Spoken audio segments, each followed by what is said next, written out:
Hello, welcome to the Derek and Friends podcast. We are joining with Jason Schweizer. Schweizer.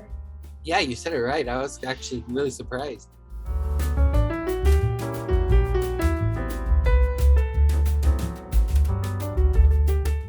And he is joining us. He is the owner of Almond Tree podcast. If you don't really know about that, the link is in the description box of the podcast, so if you could view it when you have free time. So we're going to begin with a few questions. So we're going to start off with talking about our testimony and what God did, how He saved us. So I'm going to ask Jason. Sorry. Got a lot of nose congestion. No, that's fine. That's a huge question. I want to for this podcast, I want to edit it a lot. That way, it's really cool. It's not like me talking a lot. I don't know. It's I want to make it really entertaining. It's have things shooting around. Make it Sure. Not. I mean, your testimony maybe split it up a little bit. I see a flower. You said you wanted cool effects. Sorry. Yes. So what were you saying though? My testimony, what? I wanted to split it up, maybe edit it a lot. Yeah, do it. Do whatever you want to do. Yeah. I mean, I can throw this on my channel too if you want. I don't know, but it's totally up to you. Whatever. I know you're Are you recording at the moment? No, I don't know if I even have an option. I just I figured. I guess I could. I don't know if I could send it to you, the video. Yeah. There's so much if you go into every detail, especially when you don't even have to grow up with God. I feel like everybody's got a story in their life, but if you go into, I don't know, it's hard to figure out when you ask my testimony, and man, there's so many things that have happened that are probably crucial and I don't even realize it. So I try to figure out what are the main points. And I think I don't know, it's kind of weird thinking back on it, because it could have gone so differently, but I'm glad it went the way it did. And it's I'm glad that I had to deal with that pain for 9 years. I'm glad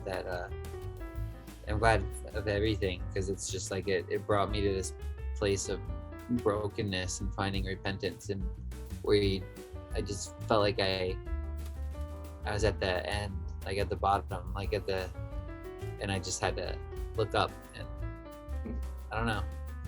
It's He saves us. It's He's the anchor.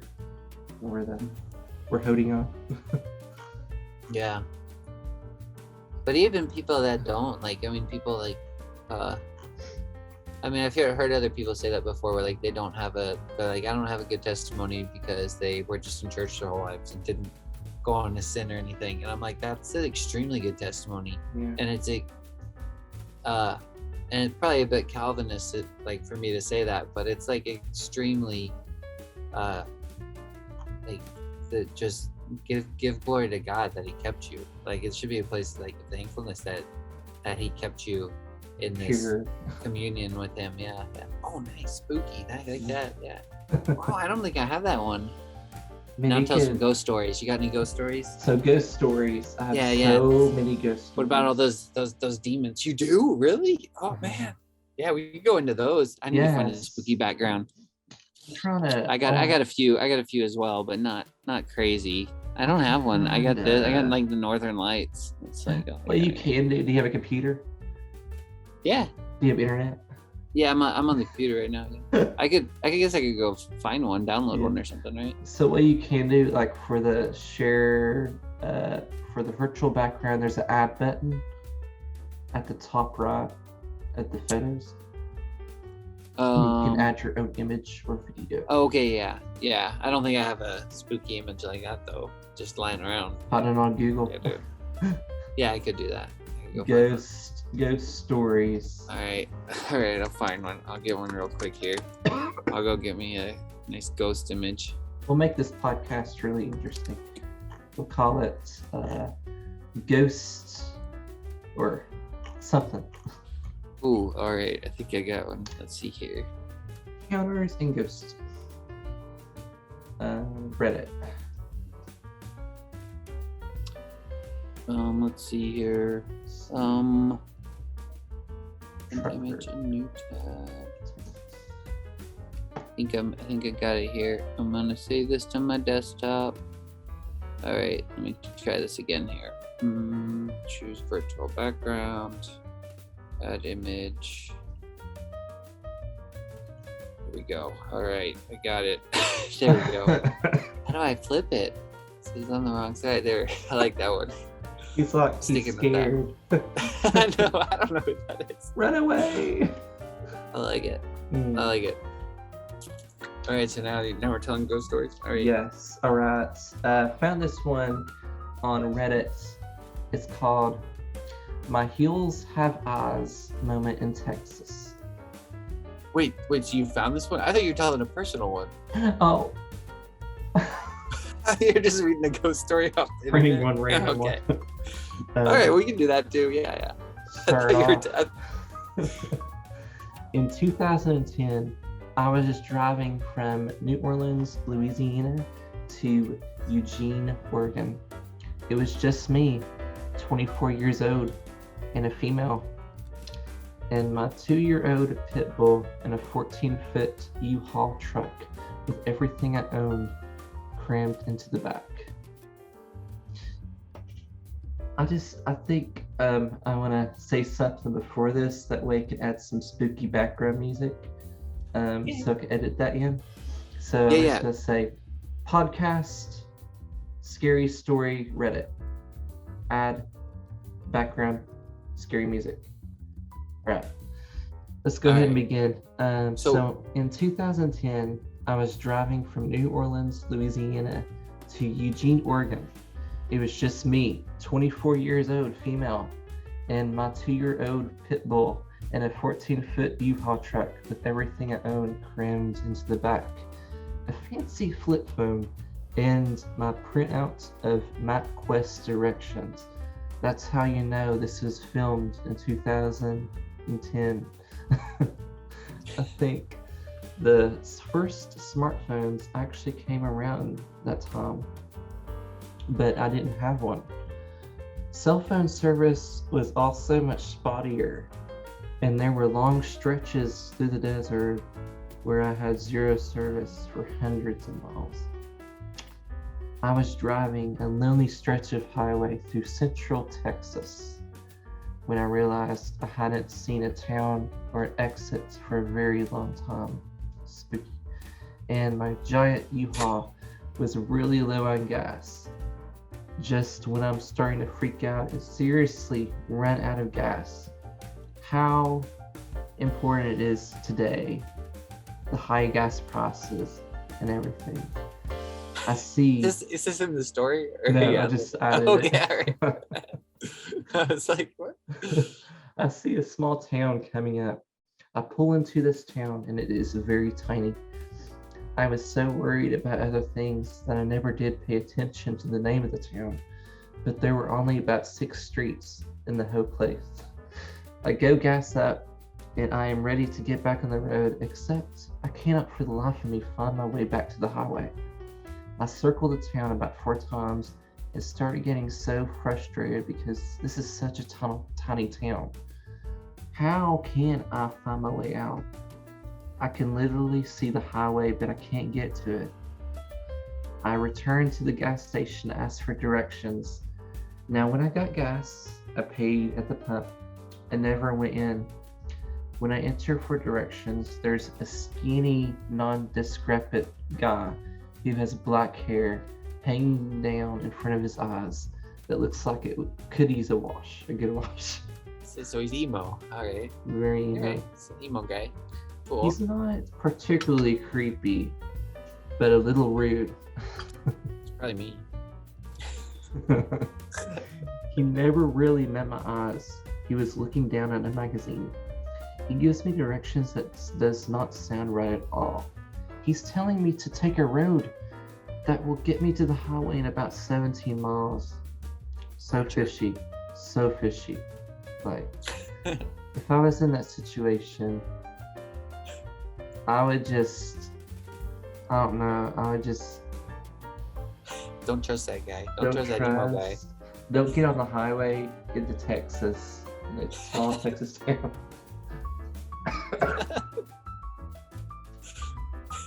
I'm gonna screw. What is this? Skip to the good part.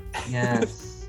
I'm gonna scroll down the ghost? to this. Then a big red beater of a pickup truck, as much rust as metal, pulls up and disgorged the quintessential Texan man. Huge, husky, and in flannel and work boots. Oh. Nice. Without even thinking about it, I jumped out of the truck and approached him quickly yet warily. Looking into his eyes, I saw a kind human being, or at least I was hoping I did. I asked him if he could give me directions to the highway. Did you want more coffee? Or... No, I'm good. I still got some. I want to get me some water. Like, all right. Reading this, it's just really pouring you out. Really drying my throat out. Yeah, this Texan man. Who knows? He could be a ghost. He could be a quintessential Texan man. All right, I'm gonna stop it here. Not stop it here, but pause. I think you hit pause. Yeah. Yeah. On the recording. I can stop recording. Yeah. All right. All right. I'm gonna start off. I was in high school or elementary school or middle school, but I thought I was awake, but it was like my eyes were open, and I saw this man pop out of the refrigerator and pop back in, and he was really, really creepy. He had what did he look like? He had a clown face on. It was like creepy. That's creepy. And he kept getting closer and closer, and I was trying to jolt my way back to wake up, and I couldn't do it. It's like I couldn't talk or anything. It's like I was lifeless, but I was breathing. That's crazy. And I said, "Jesus, help me wake up." And I kept saying Jesus, and I woke up. That's crazy. So that was like, you said that was sleep paralysis, or you're not sure? Sleep paralysis. Dang. So what did this guy look like? Was he like large or was it? He was like large. Normal sized man? He was pretty large, big, bulky guy. With a clown face on. That's creepy. And I had this other one. It's a dream, a nightmare. Yeah, those count. I think dreams are, God speaks to people in dreams. Dreams are extremely real. Really. But there was like this, I heard this distant sound of a chainsaw in the distance. And it creeped me out. And it was at night and everything. And that's creepy. I was running for my life. Like I couldn't look back. I just kept going. And I heard it behind me, and there's like this cabin, or it's like in the middle of Texas or in the South, like here, there's wooden fences, like big wooden fences, and there's like this big barn stuff, and there's like weeds everywhere, and there's like this highway, and I think I was running, but I got into the car and I drove down the road like probably quite a bit, and there were zombies. That sounds fun. Yes. It kind of reminded me of The Walking Dead a little bit. Yeah. That's crazy. Yes. Man. Yeah, it's always interesting to me when dreams stick with people too, because you can have that dream and it not really stay with you, but sometimes they'll hang around. I don't always know what they mean either. Like I've had some nightmares where I think I had one that was kind of a little bit like that, where I don't know what it means. I don't know if it ever means anything. Like I just remember I had one where there were clowns in it, and it was really, really dark. Like people were being murdered and stuffed in bags, and like it was just. But I'm like, I don't know what on earth. Like nothing ever happened with that dream. But the other one, like I've had other. I mean, there's been multiple dreams. The one that I know specifically was the one I mentioned earlier, where the lady jumped on me, like the old lady. It was like, because whenever I said, I had that thought of like God doesn't want you anymore, like not. And so like that thought, I was kind of like entertaining it, and then I remember having this dream, and I want to say I was probably like 15, maybe 15, 14, somewhere around there. But in my dream, I was like, we lived in the houses where like you open the front door and you can go downstairs or upstairs. I forget what that layout's called. So I was like at that middle part right there, and at the top of the stairs was the wall, and behind the wall is the kitchen. And so I see this, like, I'm like standing there, and I see this red like hump sticking out from behind the wall, and I was like, what the heck is that? And so I just like yelled something in my dream. I was like, hello? And as soon as I yelled it, I mean, faster you can snap your fingers, this old lady's face was just like, and like just popped like around and just like staring at me with these eyes like so intent. And she had like a hunchback and was dressed in a little Red Riding Hood like cloak up overhead, and she just like popped her head around the corner so fast. And then before I could even move, like as soon as I started to try to run, she like leapt down the whole front like, and like landed on top of me, and I woke up like right as she was landing on top of me. And then like I said, I was just, the next year I was just like in this dark place until my friend Colby finally saw that demon and punched it off my shoulder. But that was one of the most terrifying dreams I've ever had. And I'm like, that's one of those dreams, like you look back and you're like, wow, yeah, that was not just a dream. Definitely some sort of demon of the night came and I have these dreams like I'm traveling, like I want to travel to other places, like Atlanta is the big one. Like, you want to travel to Atlanta? I've been there too many times. It's like, but in your dream, yeah. It's like I'm in an airport and we're beginning to fly, and I missed that chance to fly. And like I'm wandering the halls of the airport, and it's like, that's got to mean something. Maybe a missed trip or something that God would. Yeah. I don't know. Yeah, that's interesting. So you said it's a recurring dream? It used to be. I don't dream anymore, but I guess like I have this dream where I'm flying in the air. I'm flying above the road. There's a road below me. There's cars driving, and I'm flying, and I fly all the way up to North Cleveland. And there's Staples and Walmart. What a place to go. I know. Now that you can fly, I'm going to Staples, Walmart. That's so great. But it's sort of not in the location it was. It's like in a different location.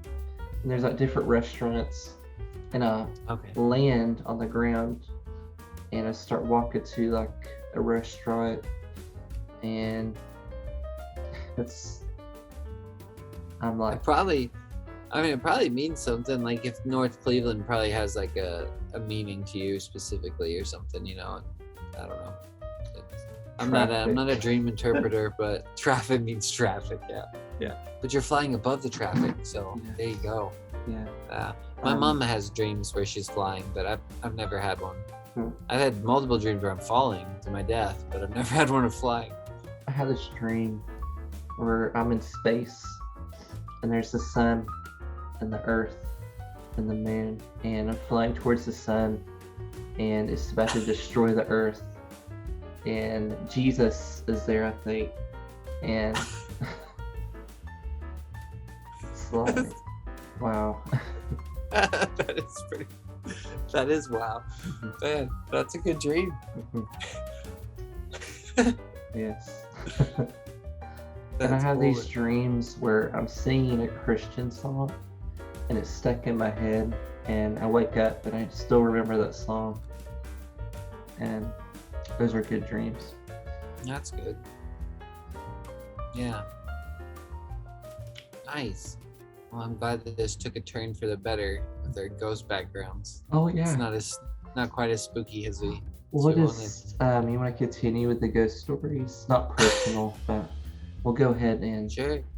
look up a ghost story. I'm gonna look up Reddit. Yeah, but this one we're reading sounds a little bit made up, if I'm being honest. This The in Texas, and she meets a little gothic boy, and he says, "Go down this road," and then she finds the Texan man, the quintessential Texan man. Good, just reads, I think, or let's read. Yeah, I watched this YouTuber. His name is Let's Read, and he reads these ghost stories. It's like a podcast kind of, but he uploads them on. It's on podcast on YouTube. I'll send you the link on YouTube so you can get a feel of what it is. Let's Read. Sounds pretty spooky. Yeah, he's really good. He's really addicting. I can listen to him all night and stuff, and I'm not really bored. There's the link. That's cool. Yeah, it's really good. It's like he uploads like consistently, and okay. That's sort of what I want to do. Like, I want to do something similar, like have like stories or find like ghost stories or horror stories, and entertain people. Yeah, it'd be good to get some, like, if you can find some people that you know. I mean, you could probably talk to guys in the men's group and say, hey, do you have any I wouldn't order ghost stories, just spiritual stories. I've been thinking about that lately too. I was thinking it'd be kind of because it seems like we're like with just culture, it's kind of like with society in general, people are kind of coming to the end of like materialistic views and stuff. And so I was thinking about that lately at first I was thinking like, man, I did like 2 YouTube videos and both of them kind of went in that direction of like ghost stories. And I was like, man, I don't want like a gimmick or something. No, but then I thought about it. Yeah, but then I thought about it more and I was like, maybe those spiritual stories might actually be helpful if people are kind of searching for stuff, and it might be helpful for them to hear like both good stories and bad stories. Because even like right now, this I think people are talking about psychedelics a lot more and stuff like that, and they're looking for like spiritual things. And so maybe like you could do that, like go to men's group and say, hey, does anybody have like some like stories of angels or demons, vice versa, to just kind of gather them. And that's interesting in itself. You don't have to scare people or anything, because we're not scared. God didn't give us a spirit of fear. It's like we can. Do you have any of those? I don't know if I have any angel stories. I don't know. Angel stories. I have some where I could guess that it may have been an angel, and I would like to say it was, but I'm like, I don't know. My mom, she has an angel story.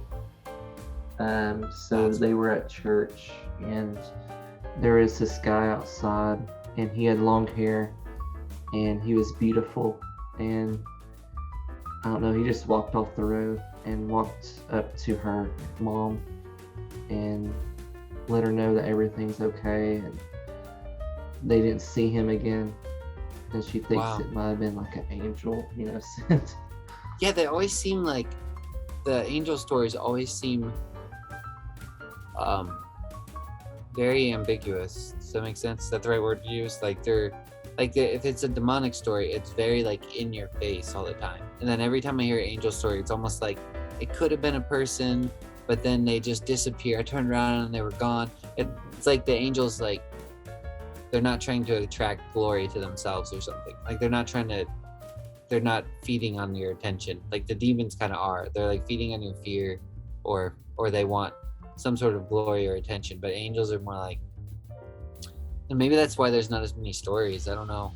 Because I have a friend, it was the same way. He got in a car wreck, a really bad car wreck, and almost died. And he said that he was in the car and it was upside down, and this man, like, I think wasn't like in the car beside him and like was trying to help him and said that everything would be okay.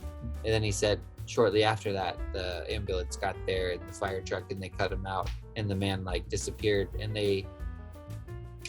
I think they said that there were 2 people in the car. I can't remember. Like the news report actually reported something different than like what actually happened. And he had never known the guy before, but the guy like basically, I don't know how it couldn't have been an angel when he tells the story. You're like, yeah, that has to be angel. Yeah. So it's like they don't attract themselves too much. I mean, they're all about God, giving God the glory. I mean, yeah, angels, like, they're not, wanting to put themselves out there. Like, they're there, but they don't want to bring it to themselves. It's like, that's why you never see them again. That's my best guess. Yeah, I don't know why else. There might be ones. So there's ones where there's like angels around this car in Africa. There's like the story of this missionary. He's in Africa, and there's like people that want to attack him, but there's angels around his car. Huh. I wonder what that was. Do you remember who that was? No. Was it what's his name? Somebody Blake. You know what I'm talking about? Angels there was around car in Africa.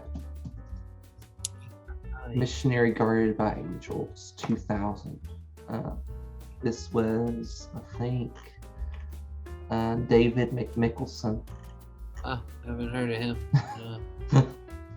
I was wondering if I don't know who I was thinking of. I can't remember his name. He's dead now. He's part of the big Pentecostal movement that a lot of other people sprouted from. I mean, there's lots of freaking like healing stories and stuff like that too. I mean, there's people think that stuff doesn't happen. It happens all the time, man. It's crazy. You can look at Azusa Street Revival, like that. All that stuff was insane. What happened there? But that's been like I think 100 years now. But even still, like even minor stories, like I mean, God healed me, and then there's I don't know. So spiritual stuff, that stuff's real. It actually happens. But I probably have more. I don't know. Maybe I'm getting more better, like good spiritual stories like now with maybe angelic stuff. But I don't know. It's not like I've ever seen an angelic don't really being. like see, like, I don't know. It's like, I don't know if I experienced it yet. Yeah. I guess good people that show up to you out of nowhere, and love on you. And Yeah, like the entertaining angels unawares type thing. Yeah, that's kind of what, like, it seems like most of the time, and most like angel stories seem like they go that way. Like my cousin John said, I think he broke down one time. I don't know, I'll have to get him to tell the story. But I think like just this guy showed up randomly and fixed his car and then left, like just disappeared or something like that. It's just, yeah. And so, I mean, not like he vanishes in front of you, just like the guy, like John looked away and then he looked back and couldn't find the guy or something, or the guy went around the corner. It's not like, yeah, he just floated away or something. Yeah. But the weird one I had was and I don't know, like this literally could have just been a homeless guy. I have no idea, but it was just weird. I was in New Orleans, and we were just walking down the street, and this guy just walks up to me, and he's like, "Dad," and I was like, "What the heck is going on?" And he's like calling me, like asking me if I'm his dad. Basically, he's like, "Dad, is that you?" And I was just like, and like immediately I just wanted to ignore him and like walk away, but then I was like, I'm just gonna like just give him a tiny bit of my attention and just see what's going on here. And so I like said something to him. I was like, "No, like, sorry, man, I'm not your dad," or something. I can't remember what I said. And then immediately he switched. Like as soon as he saw like that, kind of like as soon as he saw that I turned aside and paid him some a bit of attention, he was like totally sane, totally normal, like perfectly fine. But his face was melted off. Like it was like he was this black guy, but like his face was totally scarred from burns. And he was just talking to me and just totally normal and fine. And then he ended up like I asked if I could pray for him because like just didn't know the guy. I was like, so just before I left, I was like, can I pray for you? And then he was like, sure. Then after I was done praying, he just like ended up praying this prayer over me and was like quoting scriptures left and right. And I was just like, it was just such a weird experience to just happen on the street. And then just like, and so I have no idea. Like, it's probably just a person, but who knows? I don't know. God, it's just amazing. Like Yeah.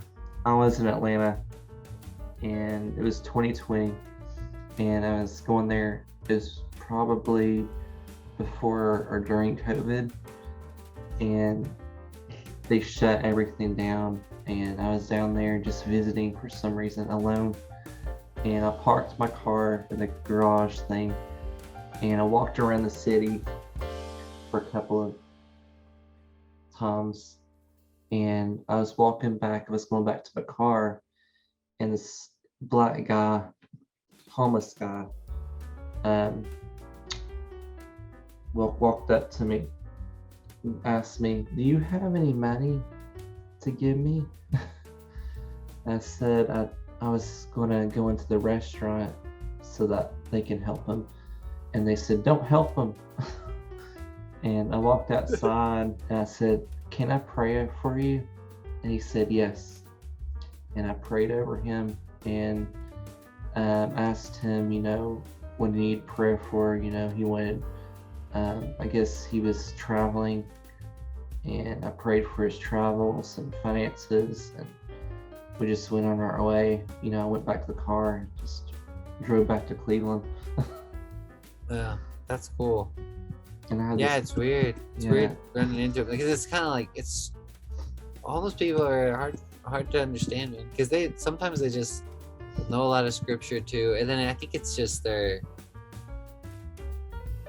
even if they like, because sometimes it's so weird, we're like, okay, maybe that was like an angel, but I don't know. But then you kind of have to wonder, well, could it have been like, it's just a person but still a messenger of God in some way, because the way they live, like even their lifestyle is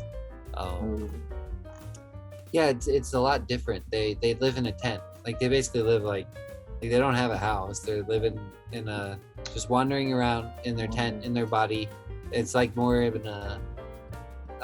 it's kind of strange. They're kind of a paradox in a way a lot of times, but then at the same time they'll also, sometimes it almost feels like a test to your person, and what kind of, if you're going to get offended at them, if you're going to get offended at their smell, or like it's kind of seems like a test in a way to how you'll react, or if you'll have compassion on them, or if you'll just snuff them and be cold and give them the cold shoulder.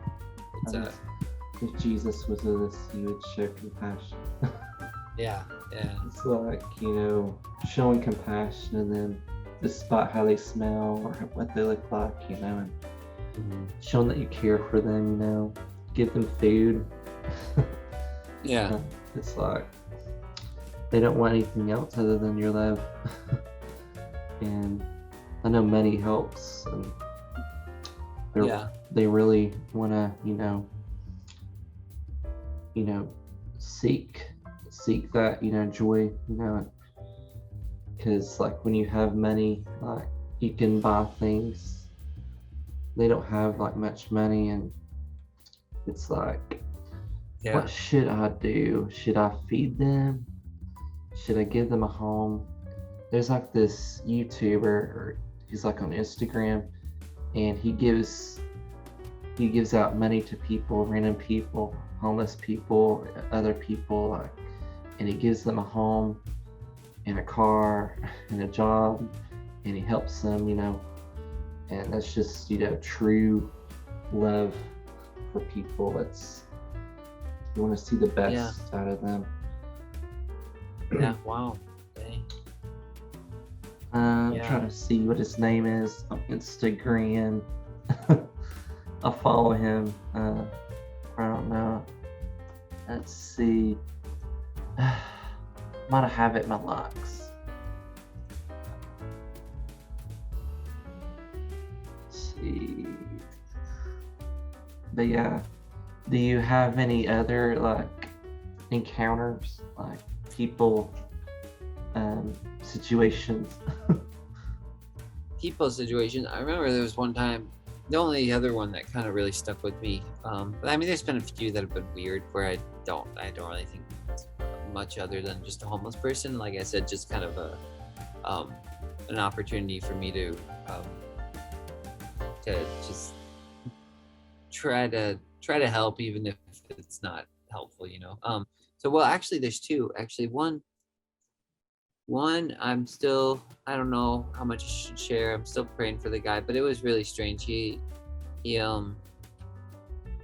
I think you might say that he was schizophrenic. I don't really know. But it was kind of a weird encounter, but I mean, he was just a person. I don't think he was an angel or anything, but he yeah, I ended up praying for him, and it was just stuck with me because I remember like going to him, and I remember there's a few times where like I'll get this, I don't even know how to describe it. It's just like this weird, like all I can say is my chest feels hot. I don't even know how to describe it. And I remember like I started getting that feeling. So we were sitting there at this coffee table, how it started, and he had come in. He was homeless, and someone bought him some food and some coffee, and then I just don't know how much to share on like details. But anyways, I was sharing my story with him, and he just stopped, and he was like, looked at the other guy at the table, and he was like, this guy has bad intentions, like talking about me and stuff. And I was just like, what's going on here? And then he just started rambling, like doing some weird ramble, just saying weird stuff. And I was just kind of like pressing him and then asking him questions. And then I could tell he was getting really antsy and he wanted to leave. And I just kept thinking, like, if he leaves, I'm just gonna follow him down the road and just like ask him, like, just because it was just getting really weird, and like you could tell he was getting bothered. And then so he went out, he was like, I need to go. And I was like, do you want to go outside? Like I was like, I'll go outside with you. I was like, we can sit out there, because he wasn't like trying to get away from me. You could just tell he was uncomfortable. And so I went outside and was just kind of like letting him sit out there, like so he could breathe or whatever. And then he was like, you give me a ride, man. And I was like, where do you want to go? And he was like, I just need to go uptown or something. And I was like, I can't remember what I said. I think I told him I would give him a ride if I can't remember exactly what happened. I don't know. There was some point where like I offered to pray for him, but then you could tell there was something he was holding on to, and I just kept telling him, like, that's when I got this weird thing in my chest felt hot, and I was just like, are you gonna let it go? And he would just look at me and be like, what are you talking about? This story sounds really bad the way I'm describing it. I probably shouldn't even be telling the story, but you could tell he knew what I was talking about, because I was like, you know exactly what I'm talking about. It was just weird because I could see the fear, where like there was this, you could literally see the turmoil inside of this guy where like he wanted to make this change, but like, and I don't know what it was. I think the reason like why I kept asking like, are you gonna let it go? Because it didn't matter what it was. Like it didn't matter. Like it wasn't drugs. It wasn't anything like that. It was literally just that decision point. Like kind of like we talked about, like where you're just kind of like, okay, I'm gonna make that switch, that lifestyle switch or something, you know, like giving it up. Yeah, where you give it up, whatever it is you're holding on to. Like, so that's why he was like, he'd be like, yeah, like he'd say it with a smile on his face. This is why, like, I knew he knew what I was talking about more than I knew what I was talking about. Where he'd be like, are you gonna, like, can you just, like, you just gotta let it go. Like, you just gotta give it up. And he'd be like, what are you talking about? Like, or like, what? No, he wouldn't say, what are you talking about? He would just like pause and then smile and be like, what? And I'd be like, you know what I'm talking about. I was like, I don't know what it is. I was like, but you know what it is. Like, you know, there's something like you can't let go of, and you won't do that. And so, I can't even remember what happened, but I could just tell there was this, like, that fear of, I think C.S. Lewis describes it where, like, I think, and I haven't read the book, but I think I've heard him say, like, it's like this rat, like he describes this guy with this rat on his shoulder, and it's like this rat's his friend, but like he can't get rid of it. Like he needs to get rid of it, but he won't, because it's just like it's become his companion or something now. Like it's this sin this down. that Rats, Rats. companion. I'm gonna look up the book. Dude, I don't know. I could be totally blowing that because I've never read C.S. Lewis, so I think it's the what book is it? Man, I don't know. Companion. I'm trying to think. It might be The Great Divorce that I'm thinking of. I don't know. The Great T-Force or Divorce? Divorce, yeah, but T-Force. But yeah, so it's kind of like, so there was that whole, I'm trying to remember, I can't even remember the details right now, which is probably should make it clear to me that I shouldn't be telling the story, but it's like I've already begun it. Reflections on C.S. Lewis, The Great Divorce. It's an article. It's like chapter 1, the bus to the outskirts of heaven. Chapter 2, character. Yeah, I think that's the book. So it's kind of just the idea of like the hell, like I think he says that, saying like hell is locked from inside or something, like anybody could get out. It's just like, so it's that's kind of how it felt. This guy was just like, you see the same thing with like addicts. Like my aunt was like addicted to meth for a while, and it's like they know they can't live like that, but they can't give it up because it means dying. Like you become comfortable in your own sin, and even though you know it's destroying you, the fear of having to change your entire life is so drastic. Like you literally have to change everything, and so it's a scary moment to make that leap. And so I could see he was kind of like in this weird place where he was torn by that. But anyways, I ended up praying for him eventually.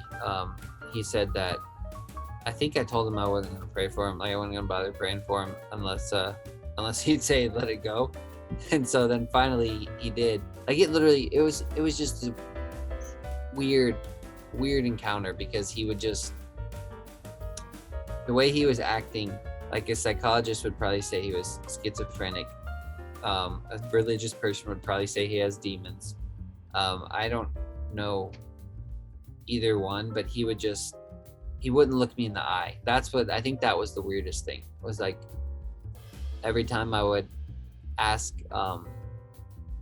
if he would let it go, he would not look me in the eye and say it, and I'd be like, can you not just look me in the eye and say it? And he'd be like, no. And then he would not look me in the eye. He could not do it. And then finally he did.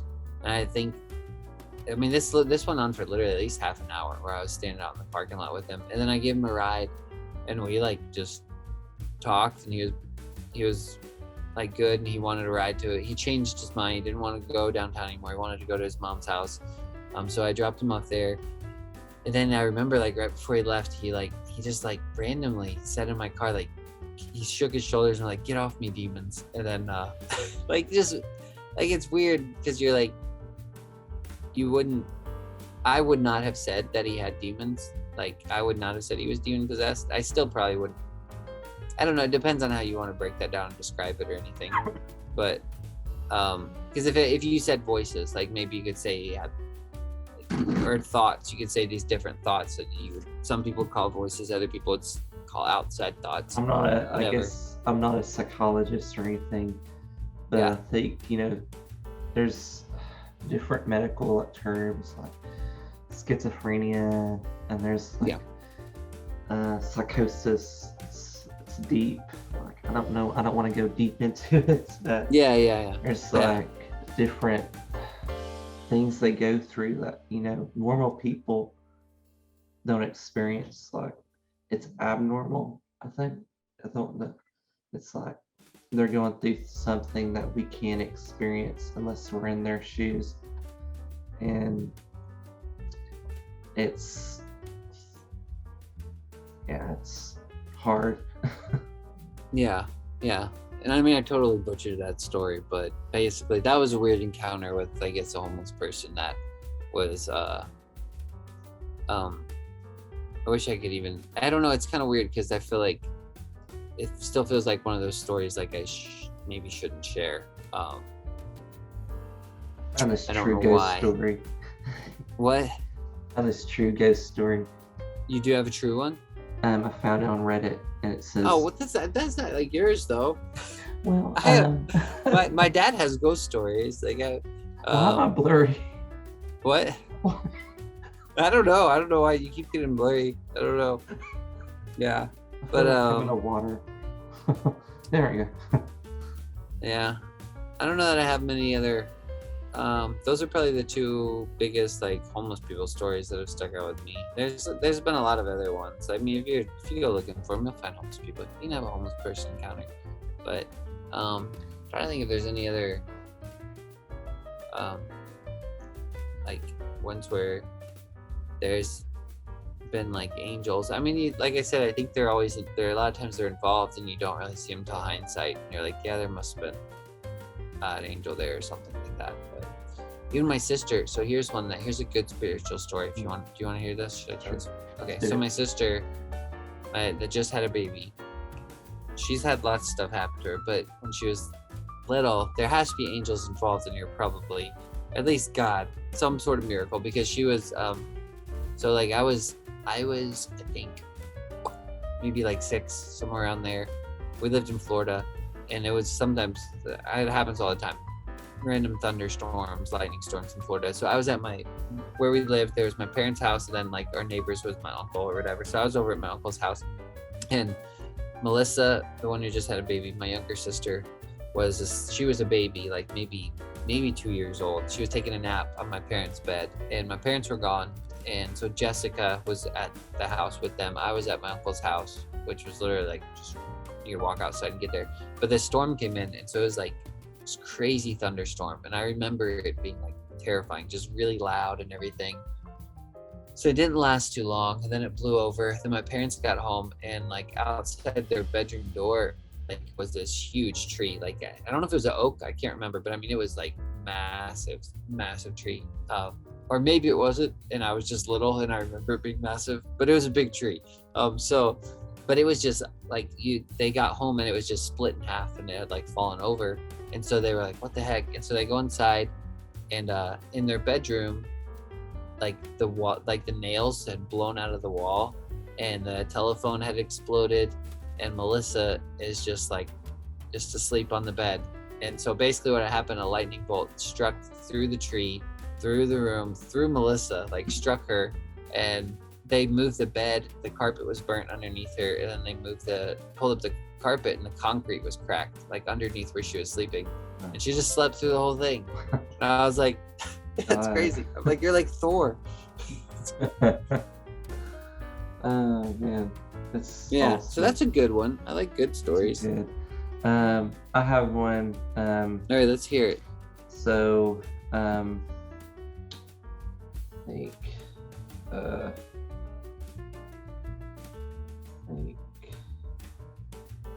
so it was 2012 or 2011. The tornadoes in Cleveland were hitting, and my mama and papa were in their house, and I was at my granny's house, and my great grandma was walking around praising the Lord, and she was like, it was really stormy, and my mama and papa were at home, and this tornado decided to touch down and hit their house. But there was a tree, and my papa was looking outside, and my mama was like, "Come in the tub with me." And he was just there, and the tree decided to touch the living room, fall through the living room, and he was minutes, or a few inches away from it, and whoa, they lived, Wow. Yeah. That's crazy. Dang, man. Yeah, that was a crazy tornado year. That was wild. There were tornadoes all over. I was 17, 18. Yeah, I was 18. Yeah. How old were you? That was so long ago. 2012. Okay. I didn't realize it was that long ago, because I was I was probably like 22, 23. Well, no, maybe. Let me see. I bought my house 20. I was 20. I think I was 21 when I bought my house. So it's probably a lot easier way to do the math. I think it was 23, but yeah, I should have been around 23. I think. I was probably 18 or 19. I was in college, I think, or starting college, Cleveland State. Yeah. Yeah. I remember it was crazy though. I remember sitting outside on my front porch and watching the clouds, like two clouds come opposite, and they just start swirling and they hit each other and start spinning around. And I was just like, this looks a little sketchy. I know. I think I've seen like a couple of times where I thought the sky was going to be a tornado, and it was like swirling there. And yeah, my granny, she was like, she couldn't breathe or anything. And I think that's how you know when there's a tornado, like the air she can't breathe. Or wow, I've never heard of that before. I don't know, like tornadoes like sucking air out. Wow. Did that ever happen to you, or was it just your grandmother? My grandmother. That's interesting. I mean, that sounds like some sort of like floor thing, you know? My granny can sense the tornadoes because she. Yeah. But that sounds. I mean, I believe in that stuff. I don't know, but I might take this background off. This is like very. I'm gonna change it. Weird. I'm gonna change. It's like just very glitchy, you know. But yeah, that's crazy, man. Yeah, those tornadoes. I remember there's a lot of people died in that. Yeah. A lot of people lost their houses, but I lived. It was just weird seeing the path through trees too. Like I remember driving down the road and you would look over and you just see like where there used like just a line where it just plowed through the trees, like a train drove through it or something. Yes, like a lawnmower. yeah, like a lawnmower. That's a good way to put it. But you can hear it. I guess it sounds like a train, like a motion train. It's like like a low rumbling noise. Yeah, I've always thought that would be one of the coolest ways to die, which would be put on a wingsuit and just jump up in a tornado. I don't think I'd have the balls to do it, but it'd be like the Wizard of Oz, like yeah. Imagine. I mean, it'd be a cool way to go. That's how Elijah went. You know, Elijah got sucked up in a tornado. Carried it with fire. Yeah. Just go up in the whirlwind. Yeah. Who was in the chariot of fire? Was it Elisha or? Well, I think in the story he like Elisha and Elijah are together, and then chariot of fire comes between them. And it separates them, and then I think Elijah goes up in a tornado. That's what it sounds like. Yeah. And because then all the prophets come to him afterwards, and they're like, "We're gonna find his body thrown on a mountain somewhere. Let us go look for his body." And they never could find his body, or whatever. God had to take him. Go up in a tornado. In the whirlwind, I think is what it says. So, yeah. I don't know what to call this podcast. Yeah, we're bouncing all over here. I don't know. I feel like I want to call it just stories with Jason. Yeah. If you enjoyed today's podcast, be sure to subscribe, like, and share with your friends. Thank you guys so much, and have a great day.